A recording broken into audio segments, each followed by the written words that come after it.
No faltará que va a decirme, por favor, me puede mandar la igual. Pero esta es tu semilla, esta es tu siembra y siempre queremos mostrar qué se hace con el dinero para que la gente, en este caso es una pareja joven, pero a veces hasta son de más edad y siempre es un empujón. No le cambia la vida a nadie, pero caramba que se las hace un poquito más sencilla. Esto es Iglesia y el aplauso va para ustedes y a los que están del otro lado de la pantalla que siempre nos ayudan a sembrar y a ser parte. ¿Están listos? Diga conmigo, estoy listo. Steve Jobs, el genio de Apple, fue despedido de su propia compañía en 1984. Esto suele suceder acá, por razones que no hay tiempo de explicar, pero de su propia compañía fue despedido por su board, por su comité. Cuando se desmoronaron las acciones en la bolsa, años después de la compañía, fue recontratado, en la compañía que él había fundado, fue recontratado en 1997. Su biografía, una de las tantas, cuenta cómo fue su reingreso al ver la multitud de productos que Apple estaba creando durante su ausencia. Tenían un montón de productos, cerca de más de 300. Un Steve Jobs que todos recuerdan que entró descalzo, con su jean azul, su camiseta negra, se acercó a una pizarra blanca, dibujó un cuadrado y lo dividió en 4 subcuadrados. En uno escribió escritorio. Y junto a ese escribió móvil. En el cuadrado inferior puso música. Y en el último puso táctil. Y luego se dirigió a los ingenieros y le dijo, hagan un producto Apple para cada cuadrado y olvídense del resto de los productos. Entonces, para el recuadro que decía escritorio, diseñaron la MacBook o la iMac, que es la computadora de escritorio portátil. Para el recuadro que decía móvil, diseñaron el iPhone, los celulares. Hoy nos puede faltar papel higiénico, pero nunca el celular. Para el que decía música, diseñaron el iPod. Y para el que decía táctil, diseñaron el iPad, la famosa tablet o pantalla portátil. 4 productos. Y funcionó. Apple creció hasta convertirse en la compañía más cotizada del mundo. Dicen que son los pioneros de lo simple, de lo sencillo. Son parte de la revolución contra la complejidad. Fácil es el mantra de ellos, el axioma, el proverbio, fácil. Todo tiene que ser fácil para esta generación que está sedienta por lo sencillo. Incluso el diseño de Apple es sencillo. Es una manzanita, antiguamente era multicolor, ahora es de un solo color con un pequeño mordisco.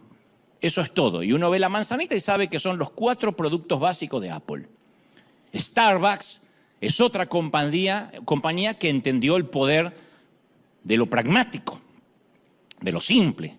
El axioma de Starbucks es, nos concentramos en poquitos productos y nunca nos olvidamos que fundamentalmente nosotros vendemos opciones de café. La gente adoptó el menú simple de Starbucks, la filosofía de lo sencillo. El que va a Starbucks sabe que tiene esa bebida. El cappuccino, el frappuccino, el cortado, el espresso, pero no hay más de eso. En Starbucks no encontramos hamburguesas, no hay tacos, no hay burritos, no hay choripanes. No hay alguien que dice, pero la gente me está pidiendo choripanes. No, no hay choripanes. Starbucks es lo sencillo, lo práctico.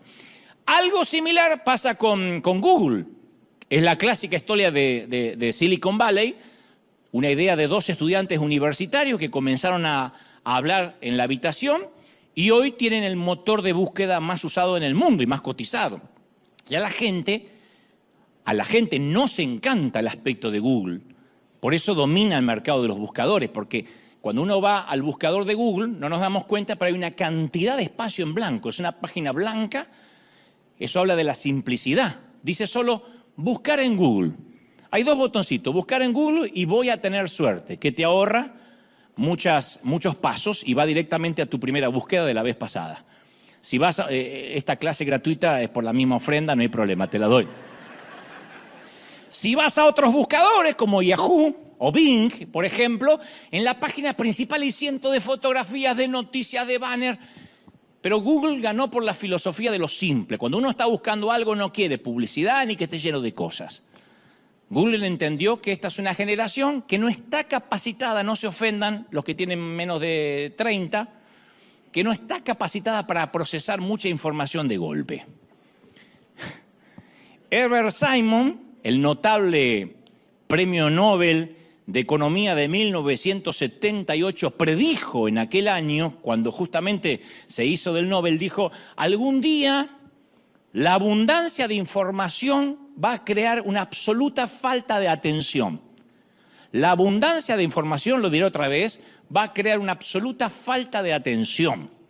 Los de mi edad, que somos la generación X, no le importa el año en que nacimos, la generación X, toda la información que tienes que tener, tuvimos que adaptarnos a la era digital. Ya siendo adulto, a nosotros nos llegó tarde. Yo pensé que sabía mucho digitalmente porque cambiaba el horizontal y el vertical del televisor de mi mamá. Que algunos no saben lo que estoy hablando, no importa, mi generación sí, la risa te delató. Yo estaba ahí, papá decía, arreglá, y yo arreglaba, porque había rayas verticales y rayas horizontales, y uno tenía que arreglar. Yo dije, con eso ya puedo ser técnico electrónico. Pero nos llegó tarde, por eso la red social, te cuento una cosa más, entre paréntesis, con mayor chismerío, es el Facebook. Porque se creó en el 2004, y todas las señoras le dijeron a sus hijos, ¡ay, hijo, me abrís un Facebook! Y es darle un cuchillo a un mono, porque me abrís un Facebook, hasta la abuela, ¡ay, hijo! Le dice al nieto, abrime un Facebook, así me contacto con las otras señoras. Entonces, ahora, todas las más redes sociales a nuestra generación nos llegaron tarde. Por eso hay menos odiadores y hostigadores en Instagram, en TikTok, en Pinterest, porque los usuarios son más jóvenes. Nosotros nos quedamos con el Facebook, ya manejo el Facebook y nos sentimos Bill Gates. Aprendí a subir fotos. Pero siempre igual hay uno de 40 o 50 haciendo un ridículo en TikTok, pero son los menos. No se sientan mal. Los millennials, nacidos entre 1981 y 1993, millennials, todavía se acuerdan de un pasado de cabinas telefónicas, televisores analógicos, diarios o periódicos en papel. Los centennials, los nacidos luego del 2000, son los únicos calificados como nativos digitales, porque debido a que llegaron al mundo cuando ya existía Internet. Ya existía.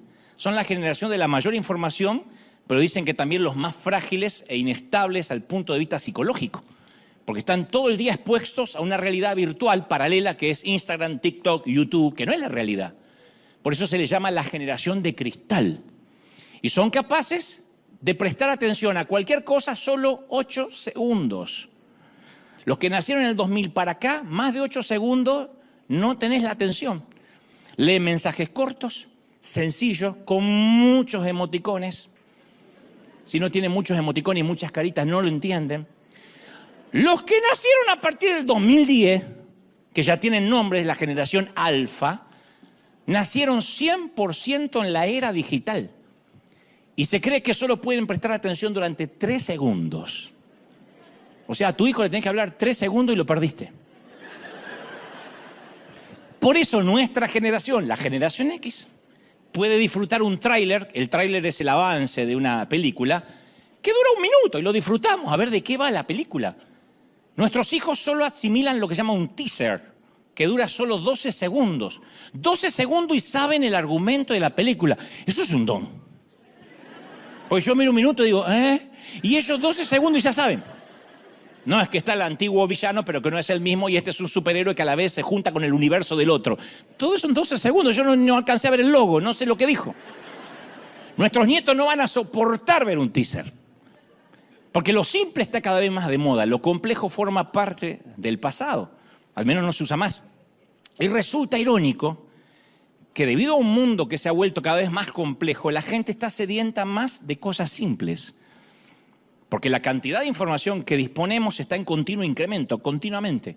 El resultado de eso es un mundo complejo, complicado, con vidas atiborradas, demasiado congestionadas. Y en medio de esa complejidad la gente buscamos lo simple. Lo simple está de moda, lo simple funciona.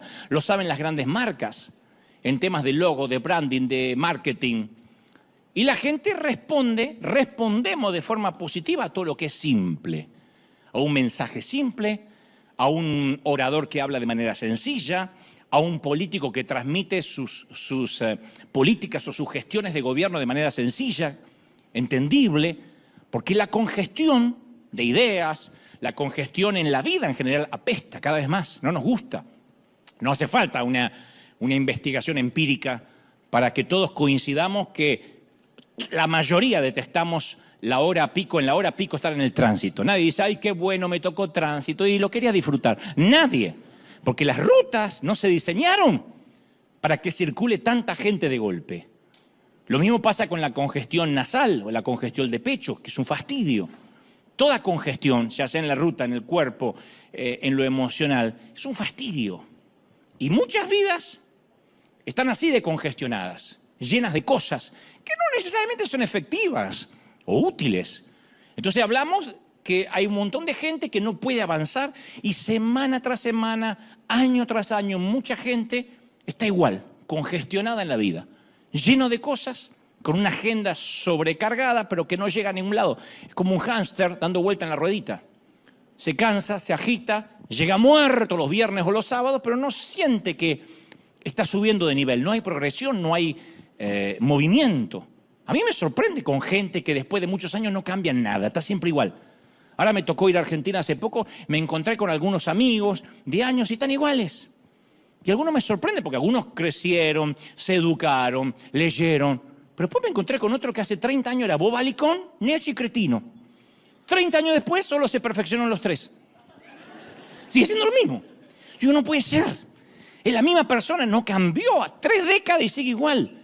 Y me dicen a mí a veces como una acusación, ¿no? Como un sesgo inclusive de que perdí la humildad o la sencillez. Me dice, ya no sos el mismo de antes.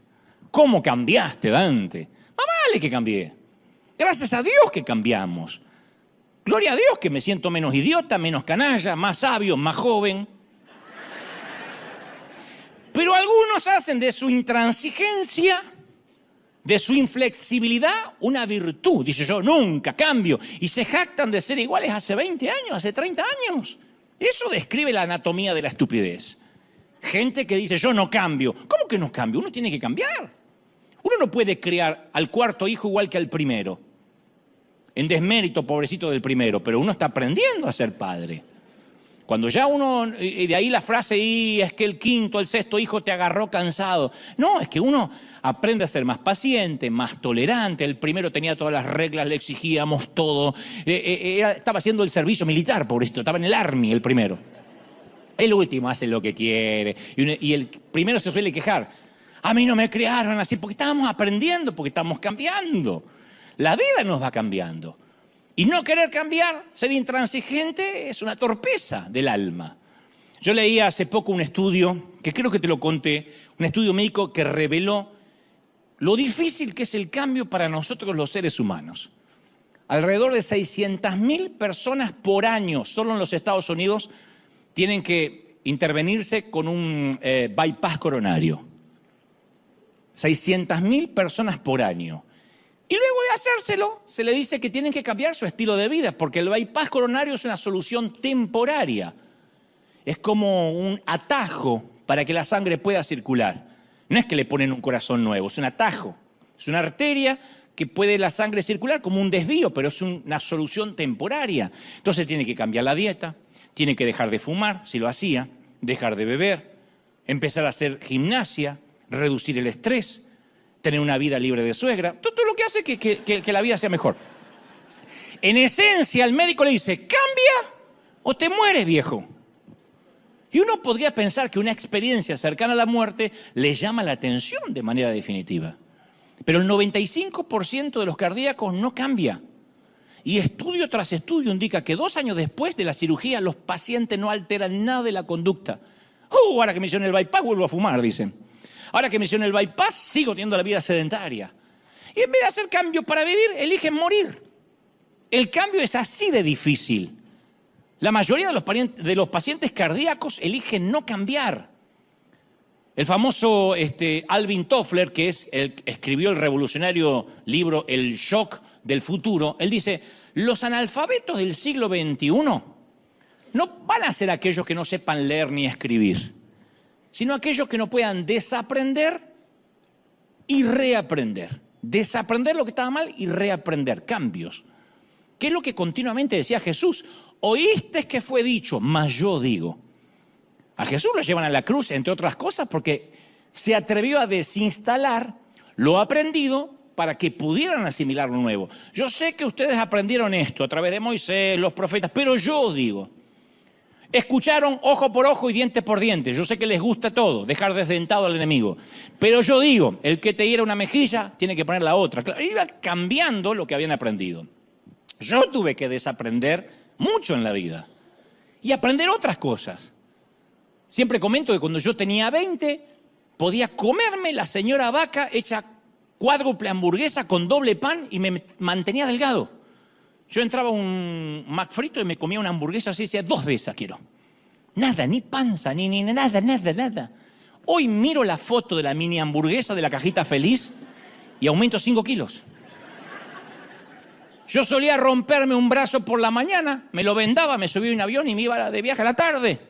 Hoy me doblo un dedo y necesito 8 meses de recuperación. Y se ríen nerviosos porque les pasa.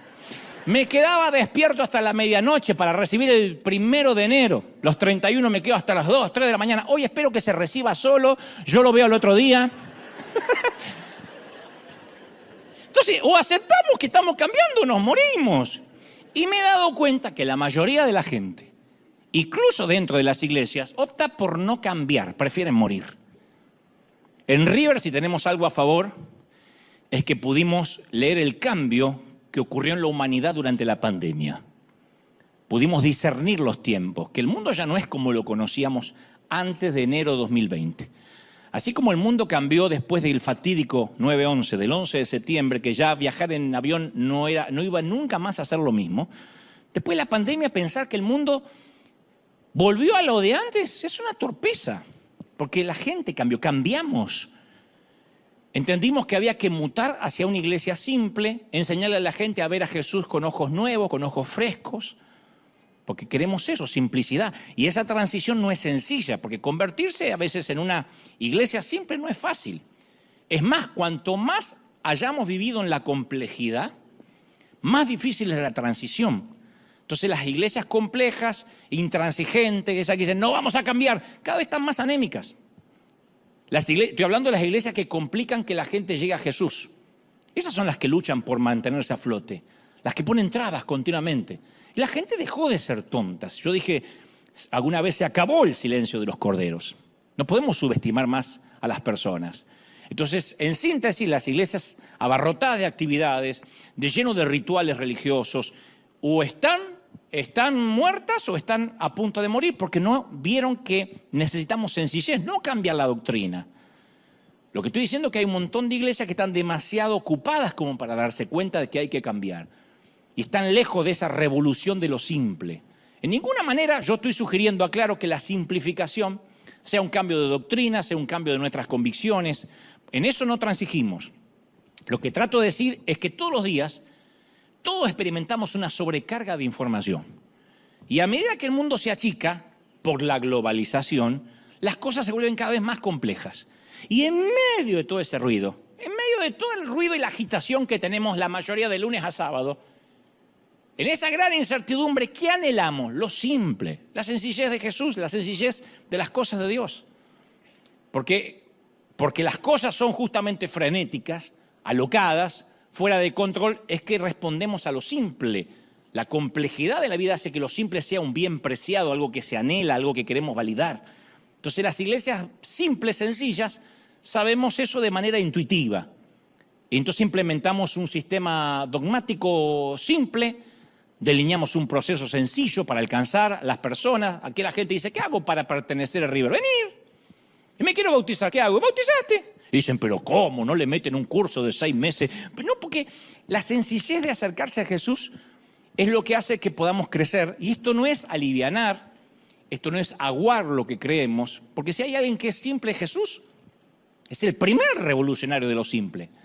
Se introdujo en una escena religiosa que era complicada, compleja, corrupta. Estaba atiborrada de saduceos, fariseos, herodianos, celotes, eseños, suegroseos, de todo. Y él no se manejó con esas reglas, no soportó la hipocresía. Yo te conté una vez que los líderes religiosos habían desarrollado 613 leyes. O sea que para acercarse uno a Dios tenía no 10 mandamientos, 613. ¿Saben dónde sacaron ese número? Contaron las palabras de los 10 mandamientos y dijeron, son 613. Y llega Jesús, que tiene la capacidad de tomar lo complejo y simplificarlo todo. Le dicen, ¿cuál de las 613 leyes es la más importante? Y él dice, hay 2 mandamientos nomás. Ama al Señor tu Dios con todo tu corazón, con toda tu alma y tu mente. Ámalo. Eso es lo más importante. El segundo se parece al primer mandamiento. Ama a tu prójimo como a ti mismo. De eso depende la ley, los profetas. Son 2 mandamientos. Ama a Dios y ama al que está al lado. Si no amas a Dios y no amas al que está al lado, ¿qué me venís con las leyes? Le dijo Jesús. No bajó el nivel de la ley, no la abolió, captó el espíritu de la ley en toda su esencia en una sola frase. Dijo que de eso dependía todo. Resumió 613 mandamientos en 2. Ama a Dios y ama a la gente. Tomó la complejidad y le hizo simple. No ofreció doctrinas, rituales, reglamentos. Le ofreció una relación simple con Dios. Y él hablaba con los parias, con los marginados, con los leprosos, con los gentiles, con los recaudadores de impuestos, con los oprimidos, con los paganos, con los pecadores, con los chilenos que no van a ir al mundial. Hablaba con todo. Lo demás... Saluda a Chile, pero es un chiste nomás, no lo podía dejar pasar. Los demás rabinos vivían de la exclusión, del aislamiento. Y al ver que Jesús era un tipo accesible, los enfadaba. Porque se le pegaban los chicos, se le pegaban los parias, se le pegaban los marginados. Pero para él la relación estaba por encima de la ley. Yo te conté que cuando tenía 16 o 17 años, llega un orador de visita a un campamento que fuimos, y llega un orador, si bien es cierto que no recuerdo todo lo que dijo en el mensaje, tengo en mente los puntos principales. Tenía 16, 17, y él gritaba y decía, ¡no fumes! ¡No uses palabras obscenas! ¡No tomes bebidas alcohólicas! ¡No tengas sexo! Y no juegues naipes. Lo de los naipes no lo entendí nunca hasta la fecha. Y el hombre terminó el mensaje pidiendo de forma apasionada, gritando, que cualquiera de los jóvenes que estábamos ahí que hubiésemos cometido alguna de esas 5 abominaciones, pasáramos al frente a arrepentirnos públicamente. Yo tengo que admitir que en ese punto de mi vida había cometido 4 de las 5 abominaciones. Te dirán, ¿cuál? No te importa. Este no es un mensaje de confesiones. No viene al caso, no procede. Pero tengo que decirte que la manera en que el hombre presentó esta información no me hizo desear confesar nada. Lo único que me dieron en ganas de irme ahí a hacer la única abominación que todavía me quedaba en la lista. Porque no es a través de la moral que uno se acerca. Después eso viene solo.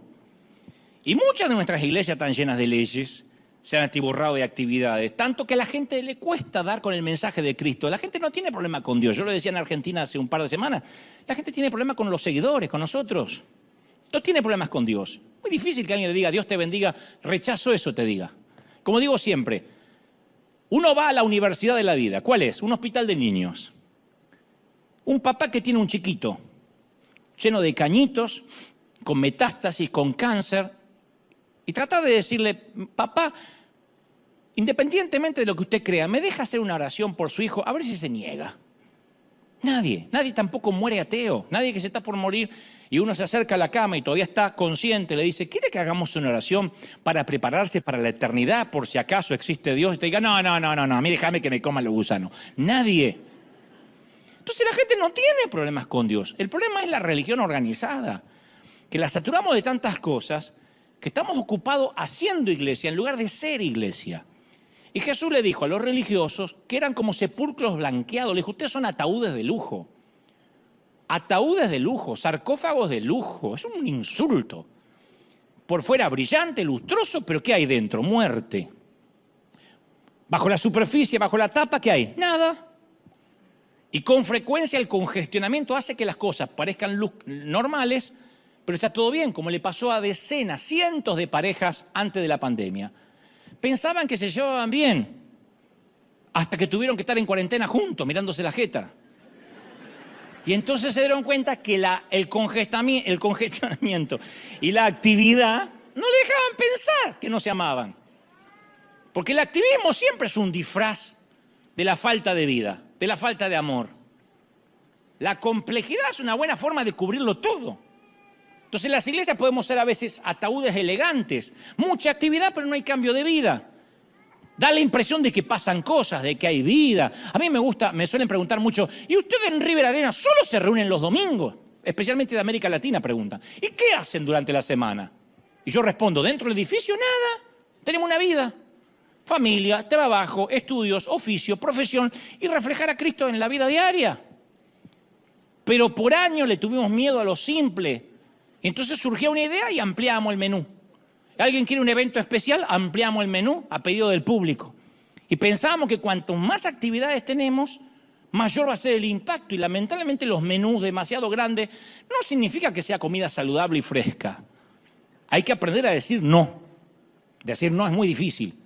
Ningún líder quiere decir no porque lo ven como el malo de la película. Ni los padres nos gusta decir no. Pero si no nos regalamos el no, vamos a criar delincuentes. No podemos decirle todo sí a nuestros hijos.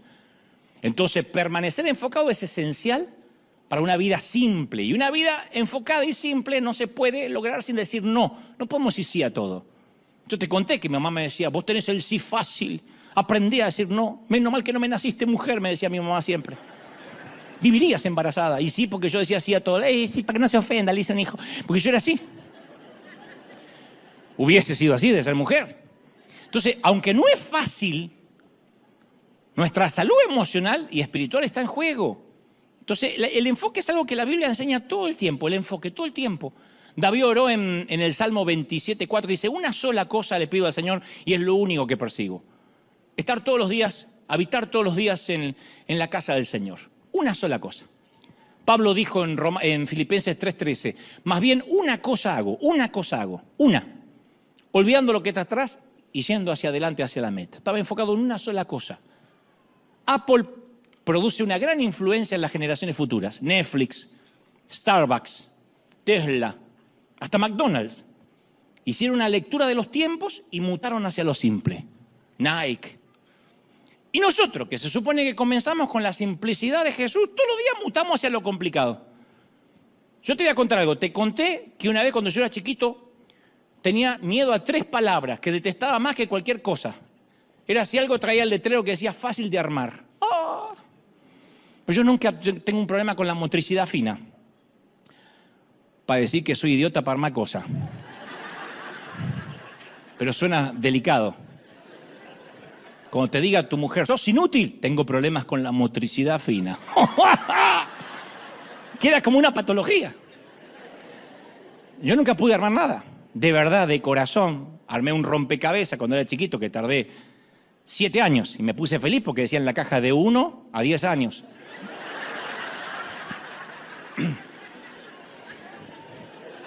Es malo el chiste, pero también había que meterlo. En nuestros países, la pestaña A, en nuestros países, una crítica, de México para Tierra de Fuego, la pestaña A nunca encaja en la ranura B, nunca. Porque en nuestros países, yo creo que el que prearma esas cosas dice, por lo poco que me pagan, voy a hacer que nada encaje y que el modular le quede como la Torre Eiffel de por vida. Por eso yo sostengo que el infierno se parece a Ikea. Yo siempre lo dije. No tengo base bíblica para esto, pero para mí el infierno es como Ikea. Me miran raro, yo no me meto con tu idea del infierno, vos no te metas con la mía, es mi creencia. Yo creo que uno llega al infierno y Satanás te dice, ármese su propio infierno. Y ese es el infierno. Pero algo a favor de Estados Unidos. Cuando llegué acá, descubrí que si estás haciendo fuerza y la ranura A no encaja en la B, es porque lo estás haciendo mal. Porque aquí todo está pensado para que sea simple, sencillo. Si estás haciendo fuerza como en Tijuana, como en Buenos Aires o como en Caracas, es porque está mal. De donde venimos el proverbio es, ¿para qué la vas a hacer fácil si la podés hacer difícil?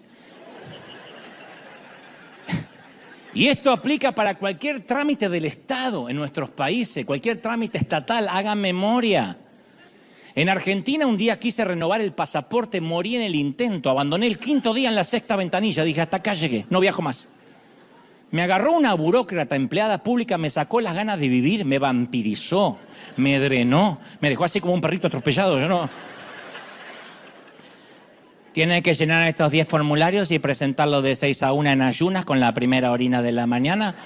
junto al certificado analítico de sus estudios secundarios y si puede una muestra de materia fecal y un libre de deuda impositivo que tiene que pedir en el juzgado de la capital federal y después pida una cita personal en el registro civil de la provincia los martes y jueves de 7 a 9 después de hacerse el análisis de próstata. Voy a decir, no, yo hasta acá llegué. Basta. No viajo más. Me sentí culpable por estar respirando frente a ella. Me secó como una pasa de uva, me chupó las ganas de vivir. Sin embargo, la simplicidad ha hecho que hoy podamos hacer trámites en línea, sin movernos de casa. Por eso mismo, insisto, la complejidad de la iglesia y de la vida tiene un costo muy alto. Necesitamos hacer un viraje hacia lo simple en todo. En muchas iglesias ya se habló demasiado. Ya no hay más discurso que valga. Se trata de entrar en acción. Por eso Arjona suele cantar la iglesia, se lleva en el alma y en los actos. Y no te olvides, hermanos míos, que Jesús es verbo, no sustantivo, dice él. Jesús es verbo, no sustantivo. No solo le canta a la celulitis y a la grasa abdominal. Hasta Nike tiene una gran teología. Dice, solo hazlo. Entonces, hay momentos que uno tiene que negarse a ser un burócrata religioso e implementar un proceso simple que haga avanzar a las personas hacia una transformación real. La otra alternativa es continuar siendo intransigentes, obstinados, dogmáticos, pero anémicos. Entonces, cambiar o morir, esas son las opciones. Tenemos que cambiar o morir. ¿Qué impide que yo sea bautizado? Le dijo el eunuco a Felipe, nada. ¿Qué impide que yo me acerque al Señor? Nada, deja tus cosas y sígueme. ¿Cuándo hubo una lista de requisitos? Que después vienen, porque cuando uno se enamora de Dios, hay cambios que vienen de manera natural. Yo hace un par de semanas estuve, como te dije, en el Luna Park en Buenos Aires y todo el mensaje o la conferencia se redujo a que el público pensara cómo estaba viviendo su vida, de qué manera la estaban viviendo. No si hay vida en el más allá, sino si esto que tengo es vida. Y una de las cosas que me hacen sentir pleno es que Dios me prestó los oídos de la gente cuando tenía yo 19 años, que empecé mis primeros pininos, mis primeros palotes como orador. De lo único que me arrepiento es de no haber comenzado antes. Salomón escribe en Eclesiastés sabiamente, dice, palabras con cierta ironía, dice, acuérdate de tu Creador en los días de tu juventud, antes que lleguen los días malos y vengan los años en que digan, no encuentro placer alguno en mis años de juventud. Los desperdicié, los tiré. O sea que Salomón es el gran simplificador, el que ayuda a simplificar la vida. Me encanta cuando él dice en Eclesiastés, dice, un día, hablando esto de la vejez, dice, un día temblarán los guardianes de la casa. Describiendo a los ancianos que tiemblan, describiendo el temblor que vamos a tener todos de manera natural, no necesariamente porque tengamos Parkinson. Dice, y se encorvarán los hombres de batalla. Todos nosotros en algún momento nos vamos achicando. Nando va a desaparecer. ¿Y Nando? No, ¿murió? No, se encorvó. Porque mi papá se fue achicando. Yo cuando lo conocí era gigante. Cuando antes de morir era chiquitito. Dice Salomón, se van a detener las molenderas por ser tan pocas. Las molenderas, está hablando de la pérdida de los dientes. Cuando cada vez haya menos sillas en el comedor. ¿Se entendió la metáfora? Dice, se irá, fíjate vos la poesía de Salomón, dice, se irá disminuyendo el ruido del molino. Las aves elevarán su canto, pero apagados se oirán sus trinos. Que habla de la pérdida de la audición que viene con la vejez. Que es algo maravilloso cuando alguien está casado con alguien que no quiere, porque los viejos ya no la escuchan más a la vieja.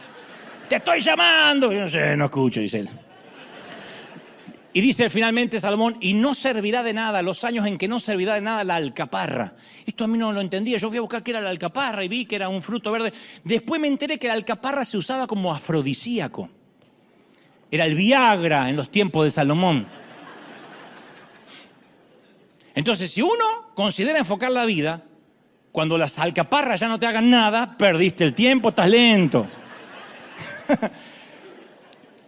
Y voy a terminar regalándote dos historias maravillosas que incluyen dos palabras que resumen lo simple, la simplificación. Gracias y suficiente. Esas son mis dos palabras favoritas en esta temporada de la vida. La primera tiene que ver con aquella vez que me tocó ir a Uganda, a Nihanga, África. Uno de los días, no recuerdo si era jueves o viernes, tuvimos una reunión en una suerte de cobertizo de hojalata cerca de un sembradío de maíz. Los instrumentos eran bastante viejos, algunas de las guitarras no tenían todas las cuerdas, pero todos los ugandeses cantaban, celebraban, gritaban, un griterío, pero lo hacían con un fervor. Y el que dirigía la reunión preguntó si alguien tenía un motivo de agradecimiento a la grey, a la congregación. Y una señora con un enorme pañuelo en la cabeza de muchos colores levantó la mano y dice: ¡sí! Dios ha sido bueno conmigo. Obviamente lo hacía en su idioma y me traducían, ¿no? Dice: durante 3 meses oré por unos zapatos. ¡Y miren! Y levantó su pierna para que pudiéramos verle el pie. Y tenía un zapato ordinario y gastado que cubría su pie. Y él dijo: él me dio los zapatos, 3 meses orando. Dios es tan bueno. ¿Cómo podemos dudar de la bondad de Dios? Y los ugandeses aplaudieron, vitorearon. Y yo quedé devastado. Me quedé atornillado ahí, porque en toda mi vida jamás tuve que orar por unos zapatos, ni siquiera cuando en mi familia éramos muy pobres. Y mucho menos le había dado gracias a Dios por los muchos zapatos que alguna vez tuve. Entonces descubrí que parte de la simplicidad de la vida es estar agradecido por las cosas más sencillas que a veces damos por sentado. Primera de Tesalonicenses 5:18 dice: den gracias a Dios en toda situación. Efesios 5:20 dice: dando siempre gracias a Dios el Padre por todo. Entonces se me ocurrió que lo más importante no es nuestra doctrina, ni nuestras liturgias, sino el agradecimiento. Eso es lo que nos conecta con la sencillez. Porque cuando se va el agradecimiento empieza el sentimiento de derecho. Yo me lo merezco y acá que me dan, acá me merezco. Y cuando uno cree que la vida transita por los rieles del derecho, uno se hace un canalla, un torpe, un imbécil. Cuando uno deja de ser agradecido empieza a reclamar derecho. Pero el agradecimiento es un acto de subversión contra un mundo cada vez más complejo donde nadie agradece nada. Duele. Nosotros amueblamos